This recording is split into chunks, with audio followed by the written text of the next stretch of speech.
धन्यवाद। नमस्कार। 5 राज्यों में चुनाव शुरू हो रहे हैं, तो आपने जमकर कैंपेनिंग की है, तो आपको कहीं पर लगा कि बीजेपी के खिलाफ कोई एंटी इनकम्बेंसी सेंटिमेंट या कुछ ऐसे वेव कुछ लगा आपको?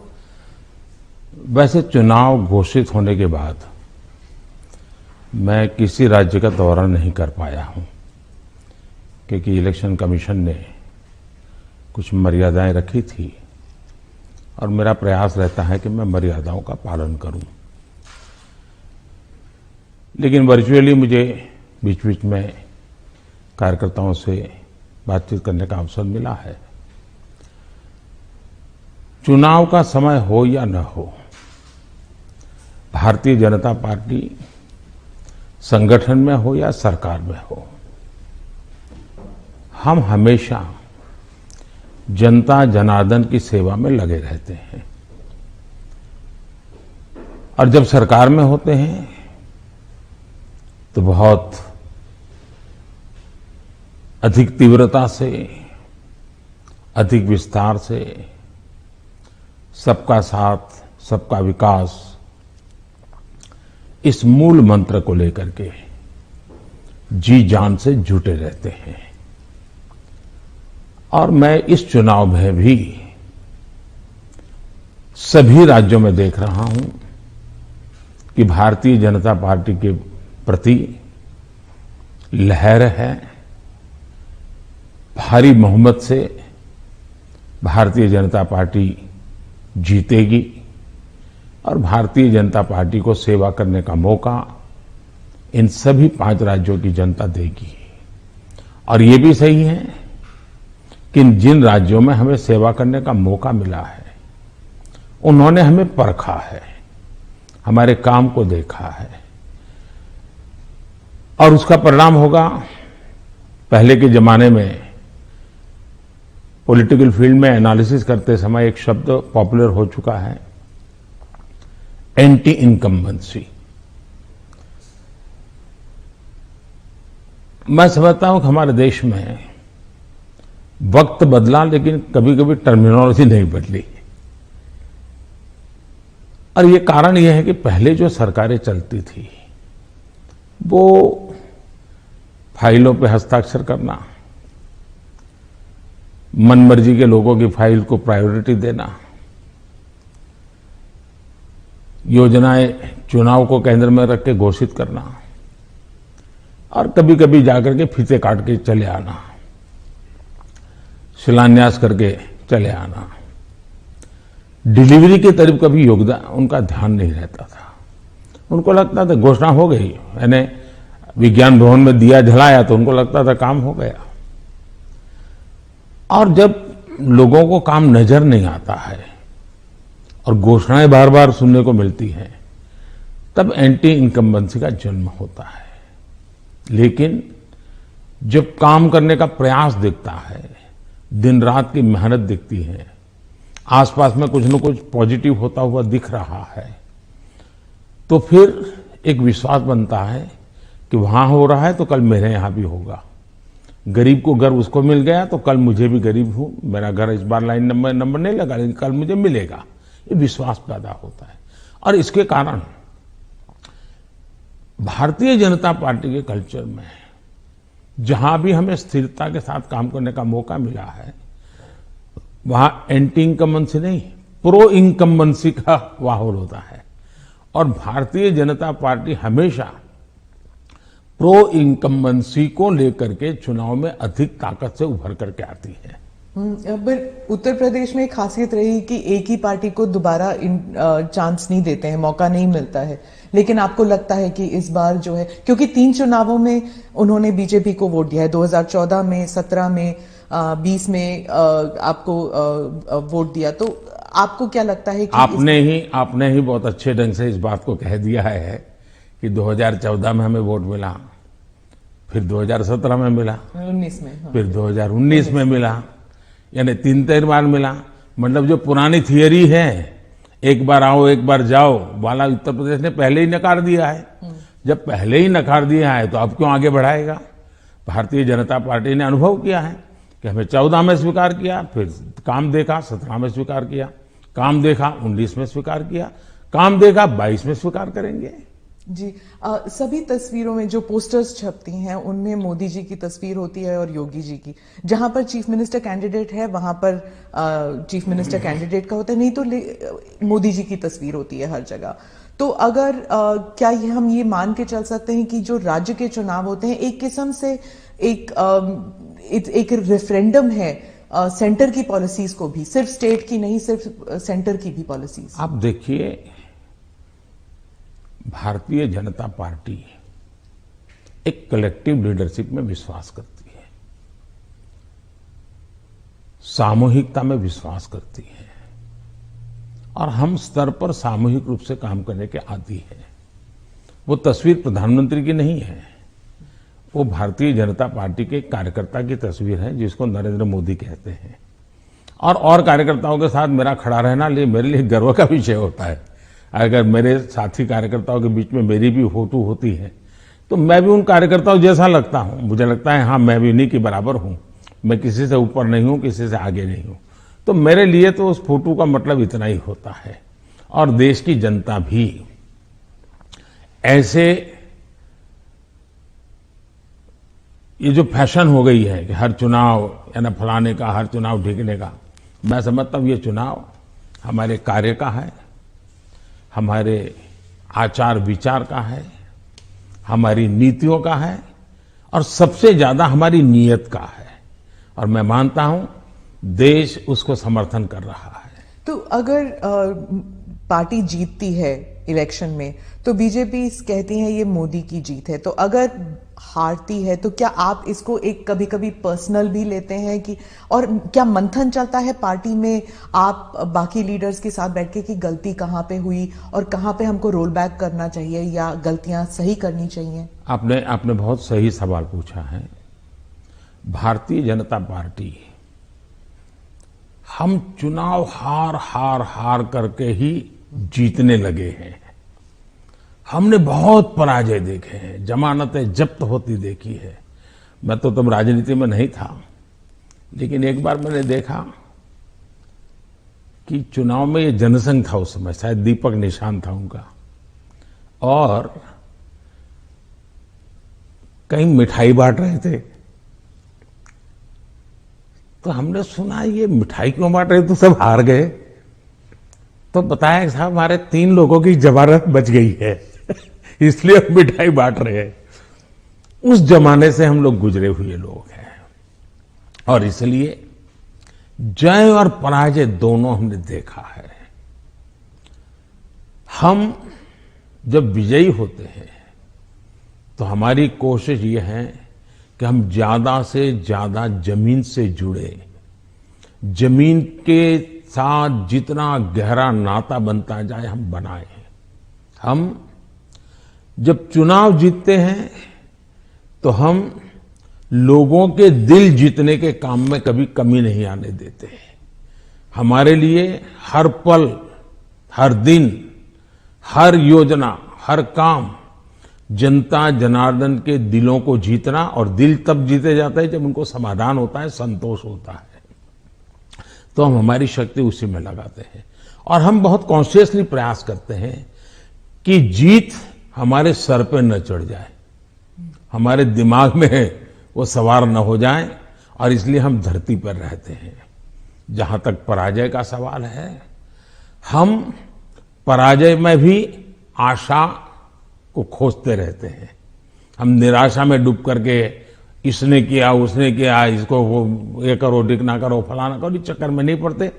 हम सोचते हैं कि सामने वाले की रणनीति क्या थी, उसके तौर तरीके क्या थे, वो लोगों को गुमराह करने में क्यों सफल हुआ, हमारी बात को हम कैसे पहुंचाएंगे। हम औरों का भी अभ्यास करते हैं, हमारा भी अभ्यास करते हैं, हम स्थितियों का भी अभ्यास करते हैं, हम उस प्रकार के योजनाओं का भी अभ्यास करते हैं और फिर हम आगे की रणनीति बनाते हैं। हम हर चुनाव से सीखते हैं, चुनाव जय का हो या चुनाव पराजय का हो। हमारे लिए चुनाव एक प्रकार से ओपन यूनिवर्सिटी है जिसमें हम नए रिक्रूटमेंट के लिए अवसर भी मिलता है और अपने आप को तराशने का भी अवसर मिलता है। तो हम चुनाव को एक प्रकार से हमारा एजुकेशन का पीरियड मानते हैं। आप योजनाओं की बात कर रहे थे। अखिलेश जी कहते हैं कि उत्तर प्रदेश में कोई योजनाएं आपकी नहीं थी, माने बीजेपी की नहीं थी, वो उनकी अपनी योजनाएं हैं। आप अपना अमली जामा पहनाते हैं और आप अपनी उपलब्धि बताते हैं उसे। मुझे बहुत आनंद होता है जब ये सुनता हूं तो। योगी जी की इतनी मेहनत और इतनी सफल योजना, उसको साकार करना और उसको कभी कोई एनकैश करने के लिए इधर उधर की बातें करता है, तो मैं उसमें से एक अर्थ ये निकालता हूं कि योगी जी की ये योजना इतनी अद्भुत है, असंभव को उन्होंने संभव करके दिया है, तभी जाकर के विरोधी भी उसको कैश करने के लिए मैदान में उतर पड़े हैं। वरना विरोधी विरोध करता, कैश करने के लिए मैदान में उतरा है, मतलब योजना अच्छी है, योजना सफल है और सफल तरीके से समय सीमा में उसको पूरा किया है। और एक प्रकार से मैं इसको योगी जी की क्रेडिट मानता हूं। दूसरा विषय है, हमारे देश में एक कल्चर चला कि राजनेता और सरकारों का काम क्या, हर चीज पे हाथ डाल देना, बोलते रहना, ये करेंगे वो करेंगे, ये करेंगे वो करेंगे, कभी इसके में। और कोई चीज दुनिया में उन्होंने छोड़ी नहीं है। कोई नेता मिल जाएगा, वो कहेगा हम चंद्र पर मानवी भेजने वाले हैं। कोई नेता मिल जाएगा, उसने कभी कहा होगा कि हम चंद्र पर व्यवस्थाएं खड़ी करने वाले हैं। और 100 साल के बाद भी, 50 साल बाद, 30 साल भी कोई कर देगा तो वो कहेंगे हाँ देखो हमने उस समय कहा था। तो ऐसे लोग तो बहुत मिल जाएंगे। आपने क्राइम फ्री उत्तर प्रदेश का जिक्र किया है अपने भाषणों में, पार्लियामेंट में भी आप कर रहे थे। आपने कहा कि समाजवादी पार्टी जो है वो दंगाइयों की पार्टी है, आपने, और योगी जी ने कहा कि गुंडे हैं उस पार्टी में। तो क्या आप, और समाजवादी पार्टी कहती है कि उनकी खामियां हैं और इसलिए वो हम पर एलिगेशंस करते हैं। क्या आप ये आप कैटेगोरिकली कह सकते हैं कि यूपी जो है वो क्राइम फ्री की तरफ बढ़ रही है और ये हो सकता है, संभव है? पहली बात है कि जब लोग उत्तर प्रदेश में सुरक्षा के विषय की चर्चा करते हैं तो वहां के सामान्य मानवी के मन में पिछली सरकारों में जो उन्होंने मुसीबतें झेली है, जिस प्रकार से गुंडा राज चलता था, जिस प्रकार से माफिया की इच्छा के अनुसार ही सरकार के बाबुओं को काम करने के लिए मजबूर होना पड़ता था, जिस प्रकार से इस प्रकार के दबंग लोगों को सरकार में एक प्रकार से प्रतिष्ठा थी, आश्रय था, ये सारी चीजें उत्तर प्रदेश ने बड़े निकट से देखा है। बहन बेटी घर के बाहर नहीं निकल पाती थी, ये उत्तर प्रदेश ने देखा है। आज उत्तर प्रदेश की बेटी कह रही है कि मैं शाम को अंधेरा होने के बाद भी अगर कहीं काम है तो जा सकती हूं। ये जो विश्वास पैदा हुआ है वो मैं समझता हूं सुरक्षा के लिए बहुत जरूरी है। और ये तब हुआ है, उत्तर प्रदेश में एक समय था गुंडे जो चाहे वो कर सकते थे। आज स्थिति ये है कि उनको हाथ जोड़ के कहना पड़ता है कि यहां बाहर मुझे रहना नहीं है, या तो मुझे जेल में ही रखो ताकि वहां थोड़ी बहुत तो मेरी जिंदगी बच जाएगी, क्योंकि मेरे पाप। और हर कोई सरेंडर कर रहा है। बहुत से लोग हो सकता है सही रास्ते पर भी आ जाएंगे, जब देखेंगे कि भाई अच्छे रास्ते से भी जीवन जिया जा सकता है तो हो सकता है अच्छे रास्ते पर आ जाएंगे। लेकिन योगी जी ने सुरक्षा को प्राथमिकता दी है, कोई कॉम्प्रोमाइज नहीं किया है। कुछ लोगों को उसके कारण तकलीफ हो रही क्योंकि उनका कारोबार वही था। आज खास करके माताओं बहनों को जो सुरक्षा मिली है ये बहुत ही महत्वपूर्ण है। अब आप देखिए इतना बड़ा कुंभ का मेला हुआ, यानी हमारे देश में हुए कुंभ के मेलों में सबसे बड़ा कुंभ का मेला योगी जी के कालखंड में हुआ। करोड़ों की तादाद में लोग आए, कोई कानून व्यवस्था की समस्या नहीं हुई, कहीं चोरी की भी खबरें नहीं आई, जेब कतरे की खबर नहीं आई। ये किसी भी समाज को संतोष देने वाला विषय है, ये गौरव करने वाला विषय है। और हिंदुस्तान में अगर सुरक्षा को प्राथमिकता दी जाए तो बुरा क्या है?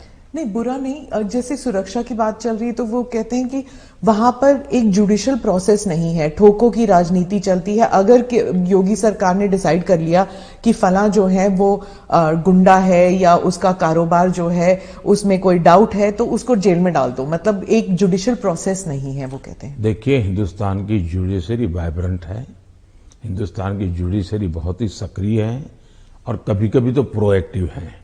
अगर ऐसा कुछ भी हुआ होता तो हिंदुस्तान की जुडिशरी ने जरूर कदम उठाए होते और पीआईएल करने वालों की कमी नहीं है हमारे देश में। ऐसी बहुत बड़ी जमात है जिनकी रोजी रोटी पीआईएल पर है, तो वो तो तुरंत पहुंच जाते हैं, लेकिन ऐसा कुछ नहीं हो रहा है। मतलब वो न्यायिक प्रक्रिया के आधार पर काम करते हैं। पर जैसे जैसे लखीमपुर खेरी का इंसिडेंट हुआ था और वो टेनी अभी भी जो है वो he still an important person BJP के लिए, तो ऐसे कई इंसिडेंट्स हैं उसको लेकर जो वहां पर जो समाजवादी पार्टी है it has been successful in saying कि अगर कोई बीजेपी के साथ है तो वो व्हाइट वॉश हो जाते हैं उनके सारे क्राइम्स। मैं यही तो कह रहा हूं कि सुप्रीम कोर्ट जो कमेटी बनाना चाहती थी, राज्य सरकार ने सहमति दी। सुप्रीम कोर्ट जिस जज के नेतृत्व में तपास करना चाहती थी, राज्य सरकार ने सहमति दी। राज्य सरकार ट्रांसपेरेंसी से काम कर रही है, तभी तो सुप्रीम कोर्ट की इच्छा के अनुसार सारे निर्णय करती है। आप डबल इंजन सरकार के बारे में काफी बारी कह चुके हैं अपने स्पीचेस में। डबल इंजन सरकार से आप विश्वास जगाना चाहते हैं इलेक्टोरेट में कि विकास जल्दी हो जाएगा अगर दोनों तरफ, मतलब सेंटर में भी और स्टेट में भी बीजेपी की सरकार रहेगी। लेकिन कुछ लोग समझते हैं कि इससे एक धमकी की तरफ देखते हैं कि अगर डबल इंजन सरकार नहीं है तो विकास में गतिरोध आ सकता है, वह विकास मतलब गाड़ी आगे नहीं चलेगी अगर ये डबल इंजन सरकार नहीं होगी तो। देखिए, परिवार में भी माँ बाप हमेशा सभी भाइयों बहनों को कहते हैं कि देखो भाई, हम सब मिलकर के इस दिशा में जाएं तो सब अच्छा होगा, और सब उसी दिशा में प्रयास करते हैं। कोई एक दूसरे के विपरीत नहीं करता है।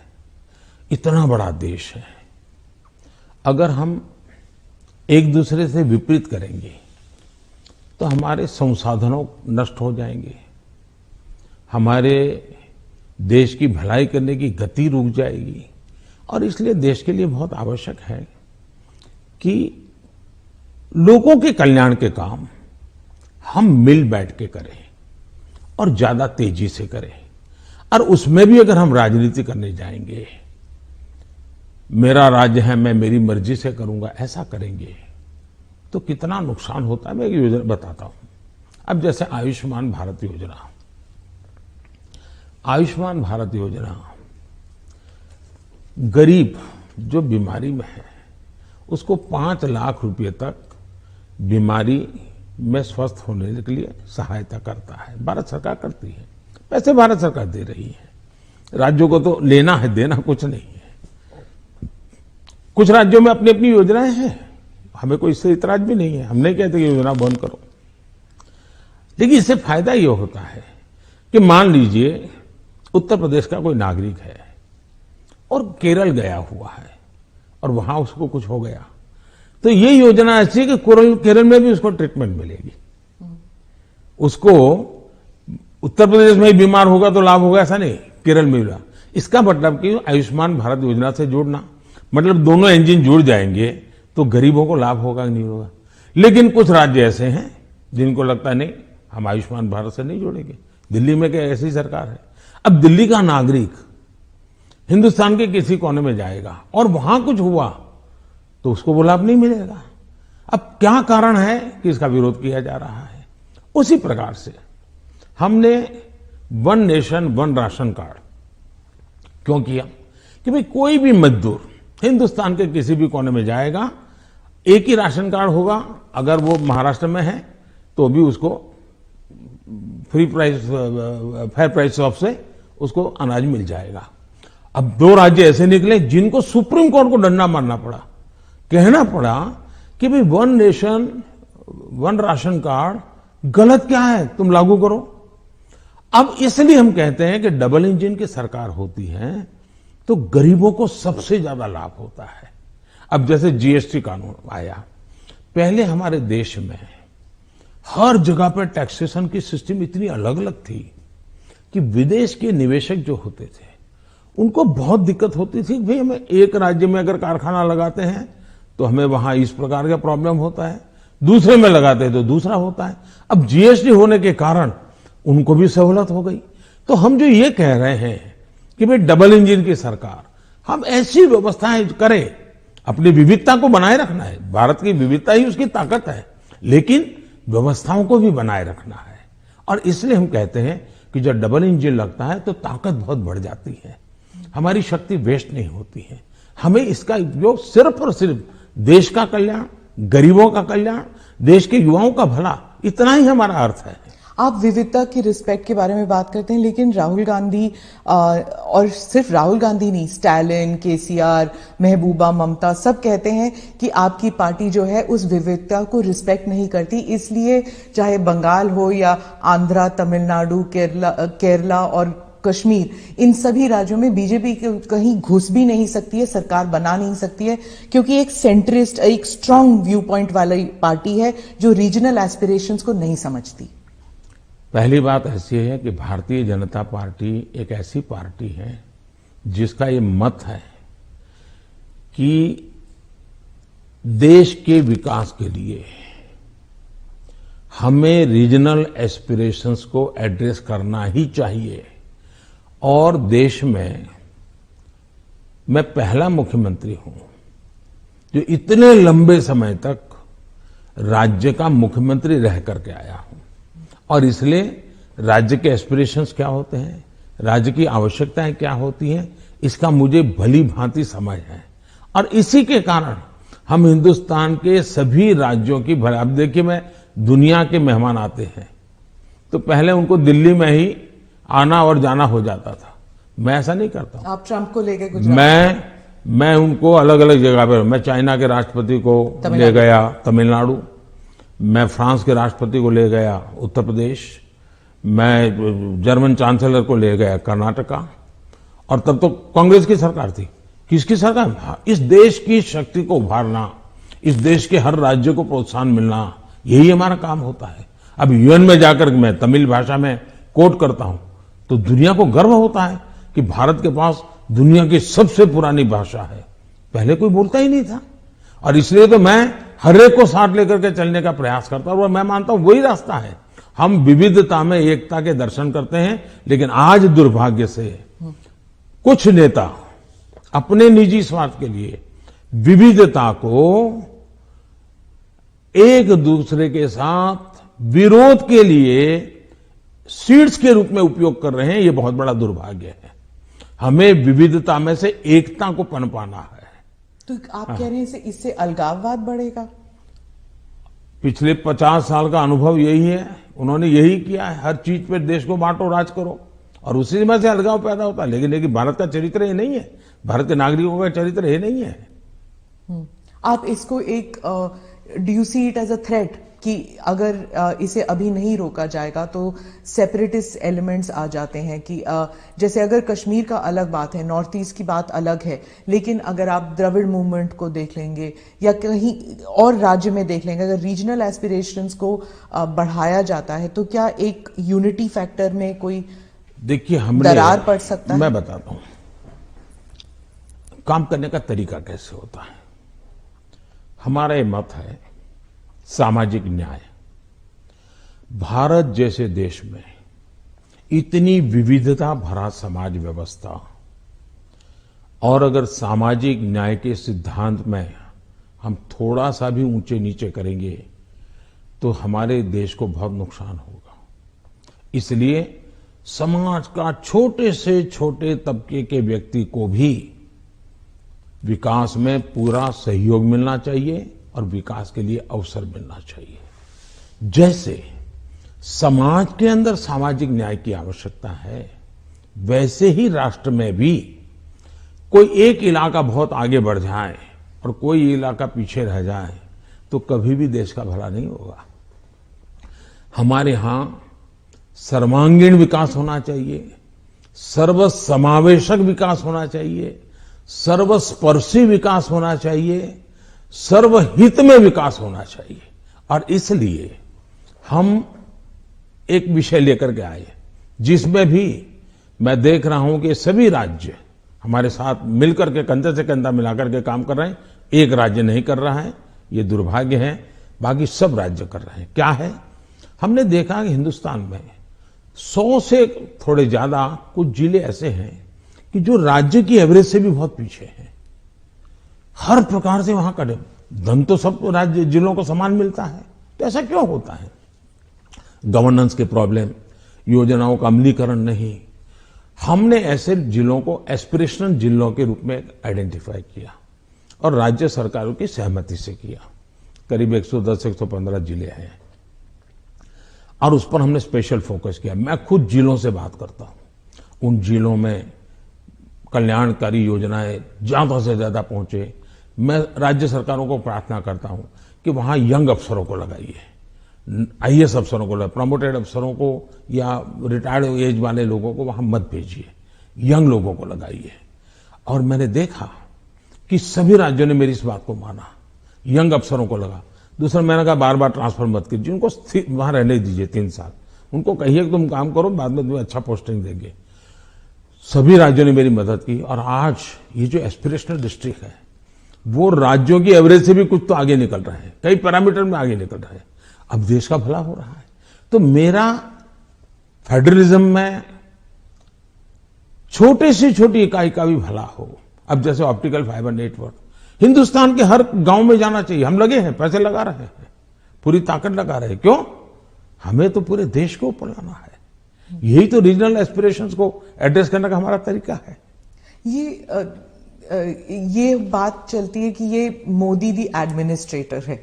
अब अगर आप मोदी द पॉलिटिशियन के बारे में बात करूं तो जो पोलराइजेशन हमारे सोसाइटी में है वो हर इलेक्शन में उभर कर आती है, जाति के नाम पर हो या धर्म के नाम पर हो। कोई ना कोई किस्सा जरूर हो जाता है इलेक्शन से पहले। तो मोदी दी एडमिनिस्ट्रेटर आपने बता दिया आपने क्या क्या किया है, मोदी द पॉलिटिशियन नहीं कर पाया है अभी तक। पहली बात है कि भारतीय जनता पार्टी, उसका मंत्र है सबका साथ, सबका विकास, सबका विश्वास और सबका प्रयास। हमने हमारे इन सिद्धांतों को कभी बदला नहीं है। आपने मेरे मुंह से सैकड़ों बार इसको सुना होगा और मैं तो देख रहा हूं इन दिनों दुनिया के देश भी मेरे इस वाक्य का अपनी भाषा में ट्रांसलेशन करके सुनाते हैं कि मोदी इन सिद्धांतों पर काम करते हैं। और इसलिए हम मानते हैं कि सबका साथ यही हमारा मंत्र रहा, हम करते हैं। समाज व्यवस्था तो है ही है, इसको तो कोई नकार नहीं सकता है। लेकिन हैरानी तब होती है जब मैं देख रहा हूं मीडिया में हम समाज को कोई दबा कुचला वर्ग हो उसकी चिंता हमको करनी चाहिए, क्यों नहीं करनी चाहिए। लेकिन हम कहेंगे भाई इस समाज में अगर पंथ के आधार पर देखें तो इस संप्रदाय में इस प्रकार की जाति व्यवस्था का वर्णन करेंगे और इस समाज में हम कभी नहीं करेंगे। क्या वहां भी समाज के और वर्गों में जातियां नहीं हैं, ऊंच नीच नहीं है, वहां पर बैकवर्ड नहीं। अब जैसे मेरे यहां गुजरात में मुस्लिम संप्रदाय में मैं समझता हूं कि 70 जातियां ऐसी हैं जो ओबीसी हैं और मेरे गुजरात में जब मैं था उनको ओबीसी की कैटेगरी में बेनिफिट मिलता था। लेकिन कभी मैं मीडिया में नहीं देख रहा हूं कि भाई वहां कितने ओबीसी को टिकट मिला, वहां कितने पिछड़ों को टिकट मिला, कुछ नहीं। तो ये इस प्रकार की राजनीति कौन करते हैं जी? क्या इससे बाहर आना चाहिए कि नहीं आना चाहिए? हम टिकट देंगे तो भी जाति के आधार पर बंटवारा शुरू कर देते हैं, इसी भाषा में वर्णन करते हैं। किस जाति का कितना वोट मिलेगा ये भी कह रहे हैं। हम ये सारी भाषा को बदलना चाहिए और इसलिए सबका साथ सबका विकास हम उसी मंत्र को लेकर के चलना चाहते हैं, ताकि हमारा मत है कि देश की एकता देश को आगे ले जाने के लिए बहुत आवश्यक है। पर जो अल्पसंख्यक हैं वो दरार में गिर जाते हैं, वो जो फिशर्स होते हैं उनमें गिर जाते हैं। जो वो आपने तो कई सारे उदाहरण दे दिए जहां पर वो जैसे आपने कहा कि कार्ड यहां पर भी इस्तेमाल हो सकता है, वहां पर भी इस्तेमाल हो सकता है, बहुत सारी योजनाएं हैं। लेकिन जब ऐसे पोलराइजेशन के जो किस्से हो जाते हैं तब क्या होता है, मीडिया में भी आ जाता है, और जब मीडिया में आता है minorities are not safe in India, international media में भी आ जाता है। जो पूंजी निवेश करना चाहता है बाहर बैठ के, वो सोचता है यहां पॉलिटिकल अनरेस्ट है, मैं क्यों यहां पर पैसे लगाऊं।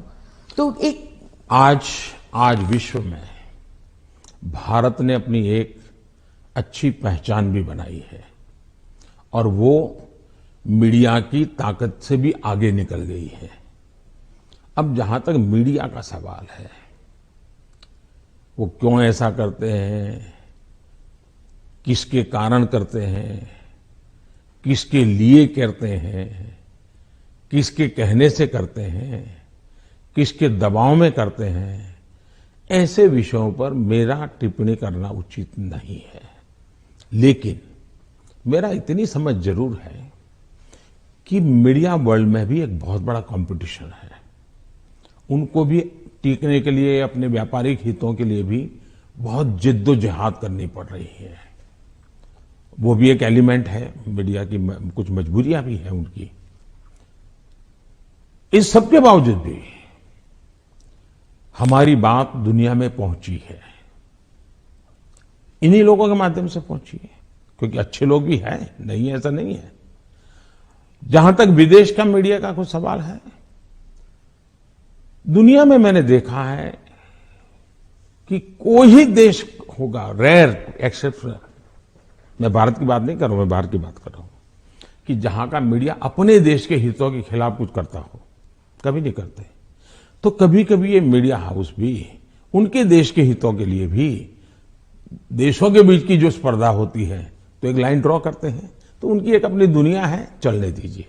लेकिन आप देखिए क्या कारण है कि आज सबसे ज्यादा एफडीआई है भारत में। क्या कारण है? सबसे ज्यादा एफआईआई है। क्या कारण है इतना निवेश आ रहा है? क्या कारण है कि जब आयुष्मान कोरोना आया, दुनिया के 150 के करीब देश भारत की दवाई के लिए, मुझे लगातार हिंदुस्तान, दुनिया के मैक्सिमम लोगों ने मुझ पर टेलीफोन करके दवाइयां मांगी होगी।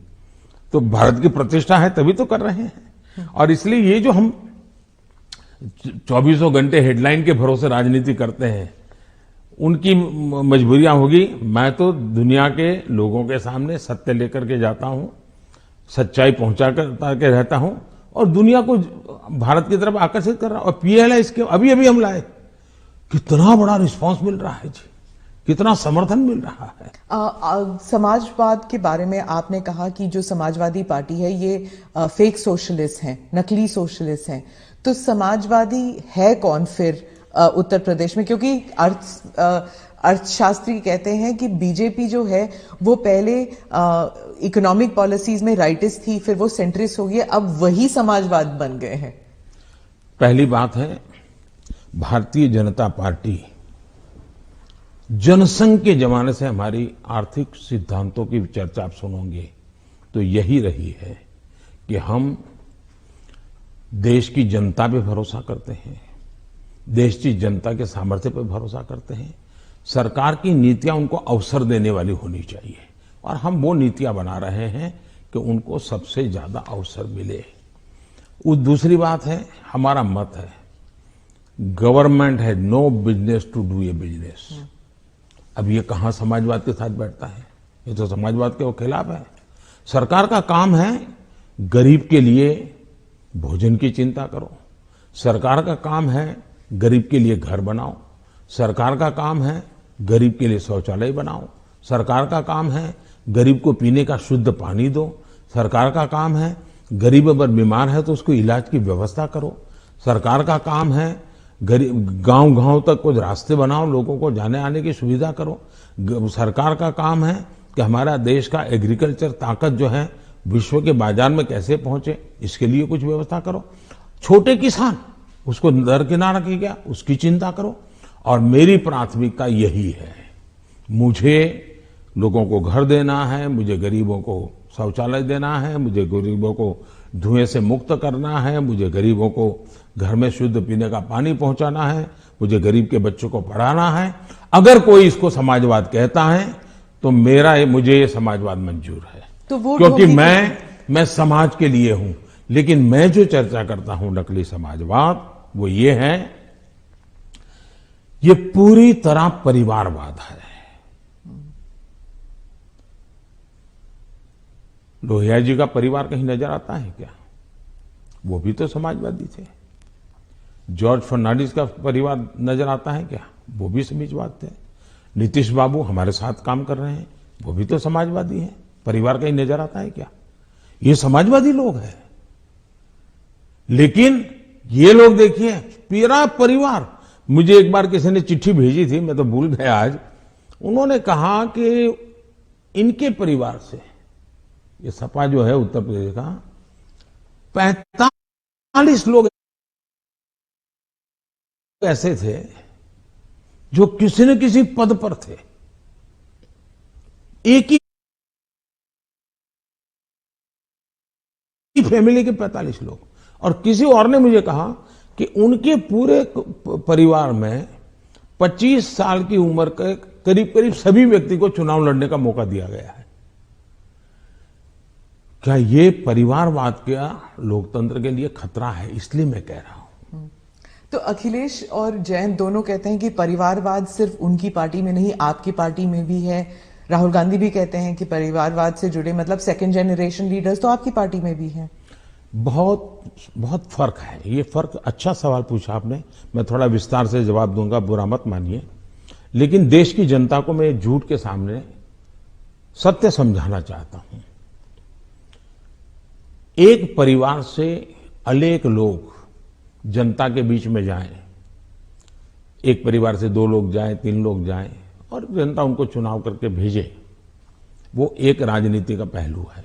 लेकिन दूसरा, एक परिवार के लोग ही उस पार्टी के अध्यक्ष बने, उस पार्टी के ट्रेजरर बने, उस पार्टी का पार्लियामेंट्री बोर्ड बने। पिताजी अगर नहीं कर सकते हैं तो बेटा अध्यक्ष बने, बेटा नहीं कर सकता है और बूढ़ा हो गया है तो उसका बेटा अध्यक्ष करे, पिता नहीं रहे तो पुत्र करे। ये जो विरासत और वारसा बारिश के रूप में चल रहा है, डायनेस्टी के रूप में चल रहा है, कोई डायनेमिक्स है ही नहीं, ओनली डायनेस्टी। ये जब बनता है, पार्टी परिवार की बन जाती है। और आप देखिए हिंदुस्तान की बर्बादी कहां से हो रही है। जम्मू कश्मीर से शुरू करिए, 2 पार्टियां मेन रही वहां, दोनों परिवार की पार्टियां हैं। अभी तक उसका कोई नया नेता देखा ही नहीं। आज देश में जो 18 से 40 साल की उम्र के लोग हैं, उन्होंने इन पार्टियों के जितने नेता देखे, एक ही परिवार के देखे हैं। दोनों पार्टी, पंजाब में देखिए परिवार वाली पार्टी, आप हरियाणा में देखिए परिवार की पार्टी, उत्तर प्रदेश देखिए परिवार की पार्टी, झारखंड देखिए परिवार की पार्टी, आप तमिलनाडु में जाइए परिवार की पार्टी। ये परिवार ही पार्टी चलाता है। परिवार जो चाहे उनका भला। ये लोकतंत्र के लिए बहुत से बड़ा खतरा है। एक पार्टी के 2 लोग अगर एमएलए बन गए, एमपी बन गए, तो वो पार्टी परिवार की नहीं बनी है। और ये दोनों को फर्क समझना होगा। कोई ऐसा कह करके इतने बड़े पाप से भाग जाए, ये नहीं चल सकता है। और मेरा मत है, परिवारवादी पार्टियां लोकतंत्र का सबसे बड़ा दुश्मन है, क्योंकि लोकतंत्र के मूलभूत सिद्धांतों को ही वो नकारता है। दूसरा, जब परिवारवादी राजनीति चलती है, परिवार ही सर्वोपरि होता है। परिवार को बचाओ, पार्टी बचे या न बचे, परिवार को बचाओ, देश बचे या न बचे, ये जब होता है तब सबसे पहले कैजुअलिटी कौन सी होती है? परिवारवादी राजनीति में कैजुअलिटी कौन सी होती है? बेटा जैसा भी होगा लेकिन वही अगला अध्यक्ष बनेगा। तब सबसे बड़ी कैजुअलिटी टैलेंट की होती है। और सार्वजनिक जीवन में जितनी ज्यादा अधिक टैलेंट आए बहुत जरूरी है। इसलिए राजनीतिक दलों का लोकतांत्रिकरण ये बहुत आवश्यक है। परिवारवादी पार्टियां नए अच्छे नौजवानों को राजनीति से आने से रोकते हैं। मान लीजिए कोई नौजवान है जिसको भारतीय जनता पार्टी में नहीं जाना है, लेकिन बाकी कहीं पर उसको जगह ही नहीं है, कहां जाएगा? क्योंकि बाकी में तो है भाई, उसके परिवार का मैं नहीं हूं, तो थोड़े दिन तो मेरा उपयोग होगा, बाद में मुझे फेंक देंगे। मैं उनके काम आऊंगा तब तो चलूंगा, लेकिन मैं राज्य की भलाई के लिए काम करूंगा तो मैं नहीं चलूंगा। सब नौजवान डर रहे हैं सार्वजनिक जीवन में आने से। भारतीय जनता पार्टी को आ रहे हैं तो लोगों को लगता है कि भारतीय जनता पार्टी क्यों बढ़ रही है, क्योंकि लोकतांत्रिक तरीके से चल रही है। तो आप जब परिवार के बारे में बात करते हैं, स्पेशली पॉलिटिकल पार्टीज के जो पॉलिटिकल फैमिलीज हैं, तो कांग्रेस कह रही है जान के आपने जवाहरलाल नेहरू के स्पीचेस के बारे में, दोनों सदनों में जो आपने स्पीच दिए, राज्यसभा में, लोकसभा में, वहां पर आपने नेहरू जी के स्पीचेस पर बहुत तवज्जो दी और यही दिखाने के लिए कि नेहरू जी ने भी ऐसे काम किए हैं जिसके लिए आप उन्हें क्रिटिसाइज कर रहे थे। तो राहुल गांधी ने देर रात को मीडिया से बात करते हुए कहा कि I don't need a certificate from Modi ji about my great grandfather. तो अब ये फिर अब पूरा परिवार के ऊपर बन गया है कंट्रोवर्सी। हालांकि आपने जो एग्जांपल्स दिए थे वो परिवार के ऊपर नहीं था। पहली बात है, मैंने किसी के पिताजी के कुछ नहीं कहा है, मैंने किसी के दादाजी के लिए कुछ नहीं कहा है, नहीं मैंने किसी नाना जी के लिए कहा है, नहीं मैंने किसी की माता जी के लिए कुछ कहा है। मैंने देश के प्रधानमंत्री ने क्या कहा वो कहा है, और सरकार एक कंटिन्यूटी होती है, और इसलिए एक प्रधानमंत्री के ये विचार थे तब क्या स्थिति थी, आज के प्रधानमंत्री के ये विचार है क्या स्थिति है, और देश का ये हक बनता है। अब दूसरा, बार बार हमें कहा जाता है आप नेहरू जी का नाम लेते नहीं, आप नेहरू जी का नाम, अब हम लेते हैं तो भी मुश्किल हो रहा है। मुझे समझ नहीं आ रहा है कि इतना डर किस बात का है। प्रधानमंत्री जी, 2014 से आप कांग्रेस मुक्त भारत की बात करते हैं। अब वो 60 से कम सीटें हैं कांग्रेस पार्टी की, और उत्तर प्रदेश में तो नंबर 4 पर हैं। तो आप इतना वक्त क्यों लगा रहे थे अपने स्पीच में कांग्रेस के ऊपर? पहली बात है कि देश की जो आज हालत है उसमें सबसे जिम्मेवार कोई मुख्य धारा है तो कांग्रेस की धारा है। इस देश को जितने प्रधानमंत्री मिले ना, उसमें से अटल जी को और मुझे छोड़ करके सारे प्रधानमंत्री कांग्रेस कुल के ही थे। इसके कारण देश में एक कांग्रेस की कार्यशैली ही राजनीति में एक प्रकार से मुख्य धारा बन गई। अब जब कांग्रेस की कार्यशैली, कांग्रेस की विचारधारा, कांग्रेस के पसंद नापसंद के आधार क्या है, संप्रदायवाद है, जातिवाद है, भाषावाद है, प्रांतवाद है, भाई भतीजावाद है, भ्रष्टाचार है, अगर यही इस राजनीति में मुख्य धारा में रहेगा तो देश का कितना बड़ा नुकसान होगा। और इसलिए मैं हमेशा कहता हूं कि हमें, और जब मैं कांग्रेस मुक्त भारत कहता हूं तब कांग्रेस की संख्या से मेरा लेना देना नहीं है। अब जैसे हम कम्युनिस्ट पार्टियों की आलोचना करते हैं, अब सत्ता में नहीं है, वो कहीं नजर नहीं आता, एक केरल में कोने में बैठे हैं, फिर भी वो विचारधारा खतरनाक है। उसी प्रकार से कांग्रेस ने जो राजनीति में की चरित्र की मुख्य धारा बनाई हुई है वो देश को तबाह कर रही है। अगर अच्छी कार्यशैली होती है, अच्छे तौर तरीके होते हैं तो देश आज से पहले बहुत आगे निकल चुका होता। बहुत रुका हुआ, ठहरा हुआ, जनता ने कुछ कर लिया तो कर लिया, ये हुआ है। उत्तर प्रदेश पे ही वापस आती हूँ। वहां पर जो ऑप्टिक्स की बात कर रही हूँ, जो पहले चरण में जो चुनाव होने वाले हैं, ऑप्टिक्स में ऐसे लग रहा है जैसे दो युवा नेता हैं, अखिलेश और जयंत, और दूसरी तरफ बहुत ही पावरफुल योगी जी और मोदी जी, जो सरकारी मशीनरी का दुरुपयोग कर रही है, कह रहे हैं, और उनके साथ है ईडी, उनके साथ है जुडिशरी, उनके साथ है मीडिया। तो एक अनइवन प्लेइंग ग्राउंड है। आप क्या कहेंगे इस बारे में? पहली बात है कि ये दो लड़कों वाला खेल तो हमने पहले भी देखा था, और इतना अहंकार था कि उन्होंने गुजरात के दो गधे ये शब्द प्रयोग किया था, और उत्तर प्रदेश की जनता ने उनको हिसाब दिखा दिया। और एक बार तो दो लड़के भी थे और एक बुआ जी भी उनके साथ थी, फिर भी उनके हाल नहीं बना, क्योंकि उत्तर प्रदेश इस प्रकार के जोड़ से अगर किसी को 25 साल पर मताधिकार मिलता है, मान लो 25 साल पर चुनाव लड़ने का हक मिलता है, मान लीजिए, मताधिकार तो 18 साल में मिल जाता है, लेकिन 25 साल पर उसको चुनाव लो। लेकिन कोई पिताजी ऐसा कहे कि देखो मेरा ये बेटा है वो 10 साल का है, ये बेटा है 15 साल का, दोनों 25 के हो गए, उनको चुनाव लड़ने दो, तो कोई लड़ने देगा क्या? तो इस प्रकार की मेलजोल से चलता है क्या?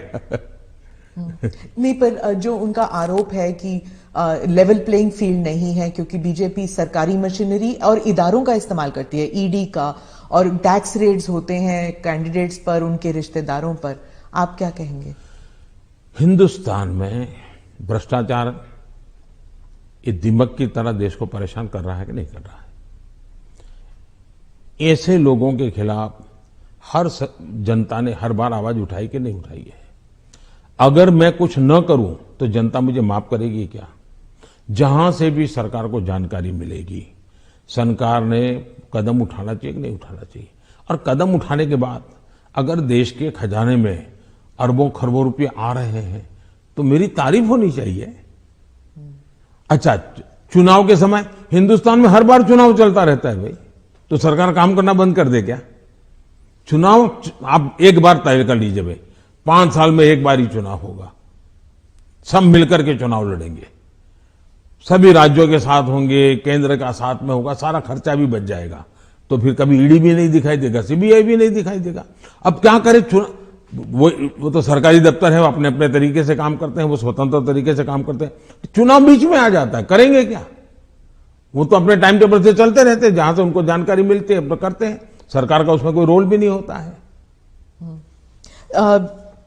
ये पहला चुनाव है किसान कानून वापस लेने के बाद चुनाव। जब आपने देश के नाम संदेश किया तो उस टाइम आपने कहा कि ये चुनाव से संबंधित डिसीजन नहीं था, आपने पूरे उस प्रक्रिया के बारे में बताया, लेकिन आपके समर्थक भी कह रहे थे that there was so much of personal capital, प्रधानमंत्री जी शायद कन्विंस नहीं कर पाए किसानों को कि ये देश हित में है, किसानों के हित में है, और उसकी वजह से आपके समर्थन भी जो हैं वो डिसअपॉइंट हो गए थे। तो क्या आप इसको एक व्यक्तिगत रूप में आप इसको एक हार मानते हैं? देखिए, मैं किसानों के दिल जीतने के लिए निकला हुआ इंसान हूं। मैं छोटे किसानों का दर्द समझता हूं और मैंने हमेशा उनके दिल जीतने का प्रयास किया है, और हिंदुस्तान भर के किसानों का मैंने दिल जीता भी है, मेरा साथ दिया है, समर्थन किया है। लेकिन मैंने कहा था, उस दिन भी कहा था टीवी में, कि मैंने किसानों की भलाई के लिए कदम उठाए, लेकिन आज देश के हित में मैं वापस कर रहा हूं। मैं समझता हूं इसको अधिक विस्तार मुझे करने की जरूरत नहीं है। बाद के घटनाक्रमों से पता चलेगा कि क्यों जरूरत पड़ी थी। तो क्या आप एक डायलॉग करने के लिए फिर से तैयार हैं, किसानों को कन्विंस करने के लिए? इस देश के लोकतंत्र का ये सबसे पहला कर्तव्य बनता है, लोकतंत्र में जनप्रतिनिधि का और सरकार का, कि जनता के साथ संवाद करते ही रहना चाहिए, और हम लगातार करते हैं। हम कभी भी संवाद टूटना जिसके पक्ष में है ही नहीं। हर किसी को, मुझे भी सुनना चाहिए, मेरी सरकार को भी सुनना चाहिए, और बातचीत करना ही चाहिए। बातचीत हमेशा होनी चाहिए, और इश्यू पर चर्चा ना हो ऐसा नहीं है। जैसे हम बजट के पहले बजट कैसा बने हद से क्यों पूछते, किसानों से पूछते हैं कि बजट कैसा बनना चाहिए, उनके विचार लेते हैं। ये हम तो मानते हैं कि सब कुछ ज्ञान बाबुओं के पास है और नेताओं के पास है, ऐसा हम नहीं मानते हैं। हमारे देश के पास, हर नागरिक के पास अनुभव है, हर नागरिक के पास ज्ञान का भंडार है। हम तो सबसे संवाद करना चाहते हैं, सबसे सीखना चाहते हैं, सबके सुझावों के आधार पर हम चलना चाहते हैं। कोविड के टाइम, फर्स्ट वेव और सेकेंड वेव, उसके बारे में आपने अपने स्पीच में भी जिक्र किया कि उसे आपने कहा कि जो कोविड के अगेंस्ट जो हमारी लड़ाई थी वो वी वर विक्टोरियस, मतलब भारत जो है वो विक्टोरियस उभर के आया। लेकिन आपने ये भी कहा कि महाराष्ट्र की सरकार और दिल्ली की सरकार जो है वो नकारात्मक कार्य कर रही थी, लेकिन अरविंद केजरीवाल, राहुल गांधी और शिवसेना ने, तीनों ने कहा कि नहीं ये गलत है, कोविड की लड़ाई में जो नाकामयाबी सरकार की थी, सेंट्रल गवर्नमेंट की थी, वो हम पे लादा जा रहा है? मैंने ये कहा कि कांग्रेस पार्टी जब लॉकडाउन हुआ, WHO समेत सब लोग कहते थे कि जो जहां है वहां रहे, वो एक जगह से दूसरी जगह पे न जाए, वरना कोरोना के वो शिकार हो जाएगा, उसका जीवन को तकलीफ हो जाएगी। और उस समय कोरोना किस चाल से चलता है, उसका रूप रंग क्या है, कोई पता ही नहीं था दुनिया को। लॉकडाउन, अफरा तफरी में लॉकडाउन राज्यों ने शुरू कर दिए थे, राज्यों ने लगातार अपनी तरफ, और एक राज्य लॉकडाउन कर रहा है तो दूसरे, तो इसलिए नेशन वाइड कुछ करने की आवश्यकता बन गई थी। ये लोग भूल जाते हैं, लॉकडाउन पहले से ही राज्यों ने शुरू कर दिए थे। भारत सरकार ने तो बाद में लॉकडाउन का निर्णय करना पड़ा सबको एक साथ उसकी स्थिति सुधारने के लिए। दूसरी बात है, मैंने कहा कांग्रेस पार्टी ने फ्री टिकट दे करके लोगों को प्रोत्साहित किया कि आप जाइए। वो टिकट तो दिया उन्हें 500,000 लोगों को, लेकिन हवा बना दी कि जाओ। अब उस समय ये न करते तो हमारे देश के श्रमिकों को दो चार, क्योंकि भय का वातावरण तो था ही था, 2-4 दिन में चीजें संभल जाती उनको पर, तो बाद में व्यवस्थाएं खड़ी हो जाती।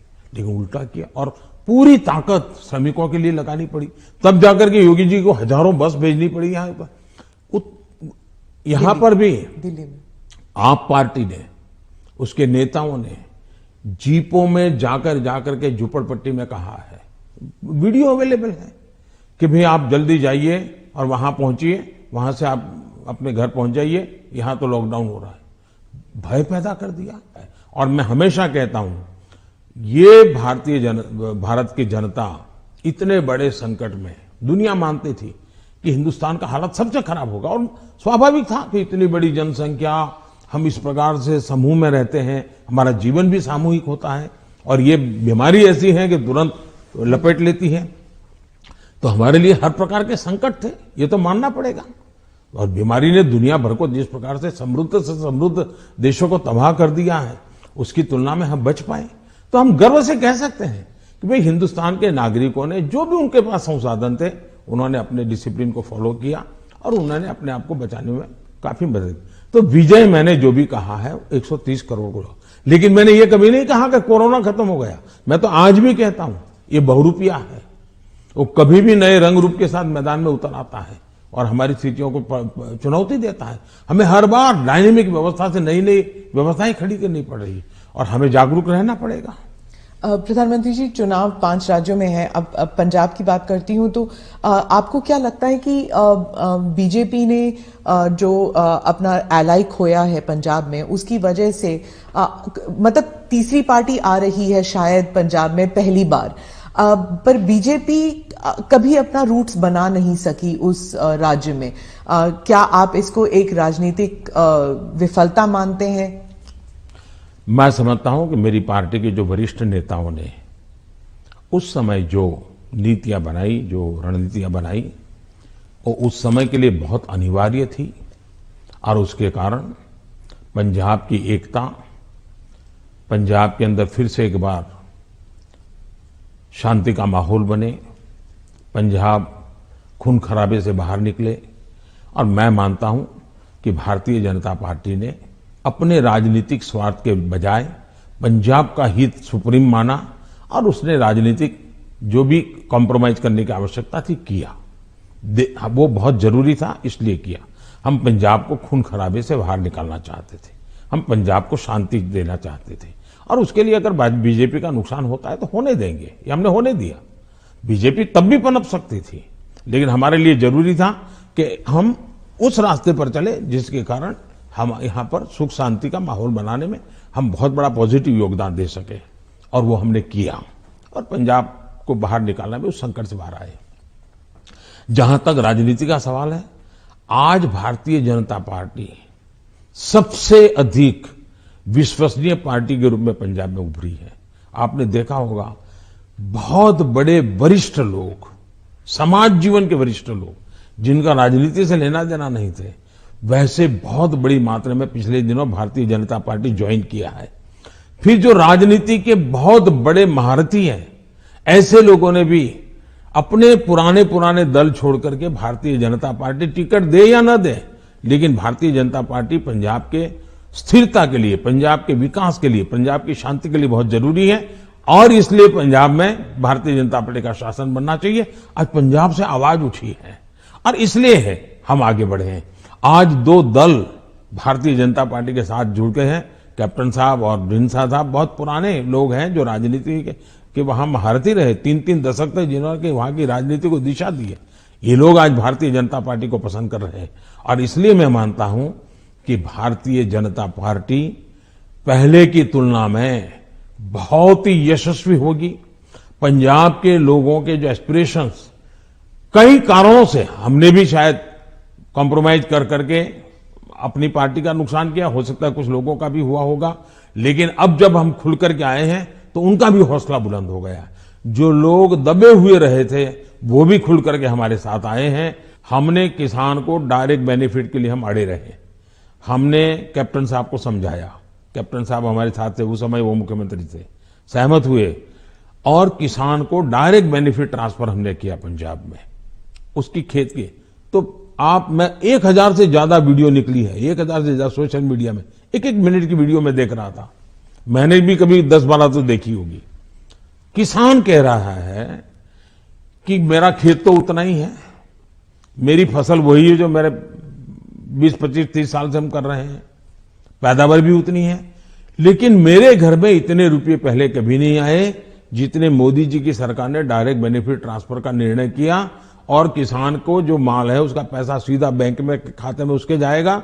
तो सारे बिचौलिए गए, कट जो होता था वो गया और मुझे मेरा पूरा पैसा मिला। ये छोटा किसान आज भारतीय जनता पार्टी का जय जयकार कर रहा है। जी, आप जब गए थे पंजाब तो आपका काफिला ब्रिज पे अटक गया था और आपने किसी ऑफिशियल को कहा कि आपने चीफ मिनिस्टर को कही है मैं जिंदा वापस जा रहा हूं। बहुत सारी इन्वेस्टिगेशन भी चल रही है सिक्योरिटी को लेकर, लेकिन उस वक्त आपको कैसे महसूस हुआ था, क्योंकि आप पंजाब से पता नहीं कब से जुड़े हुए हैं? मैं इस पूरे नॉर्थ से पार्ट से मेरा बहुत निकट नाता रहा है। मैं पंजाब में बहुत रहा हूं, मैं पंजाब की मेरा बड़ा नाता रहा है। मैं मेरी पार्टी का काम वहां करता था। मैं पंजाब के लोगों की जो वीरता है ना, मैंने देखी है। पंजाब के लोगों के दिल को मैं जानता हूं। मैं आपको एक उदाहरण बताता हूं। मैं अपनी पार्टी का काम करता था, उस समय तो ये आतंकवाद बड़ी एकदम हालत बड़ी खराब थी, शाम के बाद कोई निकल नहीं पाता था और मैं शायद मोगा में था या तरन तारण में था, मुझे याद नहीं है आज, और मुझे अगले स्टेशन पे जाना था, लेकिन कार्यक्रम के कारण देर हो गई। मैं और मेरे ड्राइवर दो ही थे, हम निकले और दुर्भाग्य से हमारी गाड़ी खराब हो गई रास्ते में। हम कोशिश कर रहे थे लेकिन गाड़ी चल नहीं रही थी। तो उस समय एक पुरानी एम्बेसडर मेरे पास थी, धक्के भी लगाए, कोशिश की, तो खेत में 2-3 लोग थे, सरदार थे, वो दौड़ते हुए आए, उन्होंने भी धक्के लगाने में मदद की लेकिन गाड़ी नहीं चली। फिर हमने कहा भाई नजदीक से हमें कोई मैकेनिक मिलेगा कि नहीं मिलेगा? तो साहब यहाँ तो अभी तो कोई मिलेगा नहीं, बहुत दूर दूर है। फिर उन्होंने मुझे कहा कि देखो भाई, तुम्हें बुरा न लगे तो एक बात करो। मैंने कहा क्या? बोले तुम गाड़ी यहाँ छोड़ दो, तुम और तुम्हारा ड्राइवर खेत में हमारे साथ चलो, हमारी वहाँ झोपड़ी है, वहीं खाना खा लो और रात को रुक जाओ। सरदार परिवार, जिस प्रकार से उन्होंने मुझे संभाला, उन्होंने कहा भाई कुछ भी हो तुम सुबह जाना, अब यहीं रुक जाओ। बाद में उनको पता चला मैं तो भाजपा का कार्यकर्ता हूं। वो कहा ठीक है भाई, तुम भाजपा के हो, कुछ भी हो, तुम आज रात मेरे यहाँ रुको। मैं हैरान हूं जी, खेत में उन्होंने अपनी जो छोटी सी जगह होती है उसमें रखा, मेरा खान पान की व्यवस्था की और सुबह उनका बेटा जाकर के एक मैकेनिक को ले आया, गाड़ी ठीक की। और मैंने पंजाब का एक दिल देखा है जी, इन सरदारों के भावों को जानता हूं मैं इतने। और मेरे तो गुजरात में, मेरे कच्छ में अंदर इतने मेरे परिवार हैं सरदार। मैंने जब लखपत में गुरुद्वारा का भूकंप में नुकसान हुआ था, मैं वहां गया देखने के लिए, मुझे बड़ा दर्द हुआ।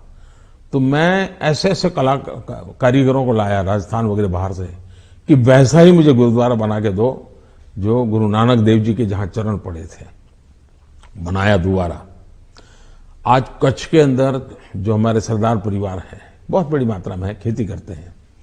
जब वो इसका बात का वर्णन, उनकी आंखों में से आंसू आ जाता है जी। और मैं अभी कुछ दिन पहले भी एक वर्चुअल मीटिंग में मैंने उस गुरुद्वारा में सबसे बात की। मेरा इतना लगाव रहा है जी। आपने देखा होगा, एक किताब है पढ़ने जैसी है सरकार की, शायद अंग्रेजों के जमाने में जी भी सिख कौम के लिए नहीं हुआ है। अंग्रेजों के जमाने में, कांग्रेस के जमाने में तो हुआ ही नहीं है। ऐसे अनेक काम मैंने देश के कल्याण के लिए, हमारे सिख भाइयों की वीरता का सम्मान करने के लिए किए हैं। और मुझे गर्व है। चुनाव की जगह पर है, लेकिन मैं मानता हूं ये मेरे देश के वीर जवान है, मेरे देश के सच्चे किसान हैं। उनके कल्याण के लिए मैं जितना कर सकूंगा मैं करता रहूंगा। तो क्या उस दिन आपको ऐसे लगा कि ये राजनीतिक आंदोलन था, इसलिए ऐसे हुआ? ऐसा है कि इस विषय में मैंने पूरी तरह मौन रखा हुआ है, क्योंकि सुप्रीम कोर्ट स्वयं इसको गंभीरतापूर्वक इस बात को देख रही है। मेरा कोई भी वाक्य पूरी जो चल रहा है उस पर प्रभाव पैदा करे, यह उचित नहीं है। जो भी है सुप्रीम कोर्ट के द्वारा जांच कमेटी निकालेगी, जो सत्य होगा देश के सामने आएगा, और हमें तब तक इंतजार करना चाहिए। जी, आपने दोनों स्पीच में, राज्यसभा में भी और लोकसभा में भी, आपने कई बार कांग्रेस पर हमला किया। और कांग्रेस पार्टी कहती है कि आपने राहुल गांधी के जो एलिगेशंस थे, चाहे बेरोजगारी पर हो या भारत चाइना पर हो, आपने उसका जवाब नहीं दिया, उल्टा उन पर वार किया। तो पहली बात यह है कि हमला करने वाली भाषा न मैं जानता हूं, न मेरी वो प्रकृति है। लेकिन तर्क के आधार और तथ्य के आधार पर सदन में मैं कोई बात बताऊं, वो मीडिया के लिए गरम गरम मसाला बनाने के लिए हमारा शब्द उपयोग होता होगा। हम हमला नहीं करते, हम संवाद करते हैं। वाद विवाद भी होता है, टोका टाकी भी होती है, और वो विषय मैं बहुत हंसते हुए इसको स्वीकार करता हूं। मैं इसके कारण मुझे कोई नाराजगी नहीं होती। और मैंने हर विषय के तथ्य दिए हैं, हर विषय को तथ्यों के आधार पर बात की है। कुछ विषयों पर सदन में हमारे विदेश मंत्रालय ने विस्तार से कहा है, कुछ विषयों पर हमारे रक्षा मंत्रालय ने विस्तार से कहा हुआ है, और कुछ विषयों पर जरूरी जहां था वहां मैंने भी कहा है। और इसलिए इस प्रकार से जो सुनते ही नहीं है, जो सदन में बैठते ही नहीं है, अब उनकी कमेंट पर मैं जवाब क्या दूंगा? आपने कहा कि आपने मन बना लिया है, 100 साल आप पावर में नहीं आना चाहते, तो मैंने भी मन बना लिया। आपने क्या मन बनाया? हमने मन बना लिया है कि अब राष्ट्र को हम उस बुराइयों की तरफ जाने नहीं देंगे। हम देश में जनहित के लिए जीने वाले, जनहित के लिए जूझने वाले, जनता जनार्दन के सपनों को पूरा करने वाली व्यवस्थाओं को ही बनाएंगे, उसी को बढ़ाएंगे, उसी को चलाएंगे। जरूरत पड़ेगी तो उसको साथ देंगे। यही हमारा रहेगा रास्ता। हम जो देश को तबाही के रास्ते पर ले जाने वाले जितने तरीके हैं वो नहीं आने देंगे। ANI के साथ बात करने के लिए धन्यवाद। बहुत बहुत धन्यवाद। नमस्कार।